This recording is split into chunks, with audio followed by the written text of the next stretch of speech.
గుంటూరు అరండల్పేట జిల్లా కేంద్ర గ్రంథాలయ కార్యాలయంలో ఉమ్మడి గుంటూరు జిల్లా గ్రంథాలయ చైర్మన్ గా నియమితులైన భీమినేని వందనాదేవి ప్రమాణ స్వీకార మహోత్సవం ఘనంగా జరిగింది. ఈ కార్యక్రమానికి గౌరవ కేంద్ర మంత్రి పెమ్మసాని ముఖ్య అతిథిగా హాజరై పూలమాల వేసి ఘనంగా నివాళులు అర్పించారు. సభకు అధ్యక్షత వహించిన ప్రత్తిపాడు నియోజకవర్గ శాసనసభ్యులు బూర్ల రామాంజనేయులు మాట్లాడుతూ వందనాదేవికి హృదయపూర్వక శుభాకాంక్షలు తెలియజేశారు. గ్రంథాలయ సంస్థ అభివృద్ధి బలోపేతం దిశగా కృషి చేయాలని సూచించారు. ఈ కార్యక్రమంలో గుంటూరు జిల్లాల ఎమ్మెల్యేలు, పార్టీ అధ్యక్షులు, డైరెక్టర్లు, చైర్మన్లు, కూటమి నాయకులు, కార్పొరేటర్లు, మహిళలు పాల్గొన్నారు. జిల్లా గ్రంథాలయ సంస్థ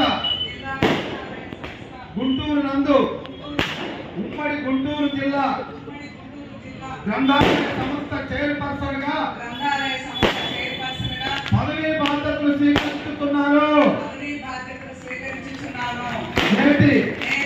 నేను ఎటువంటి సమయంలోనూ ప్రభుత్వం వారు నిర్దేశించిన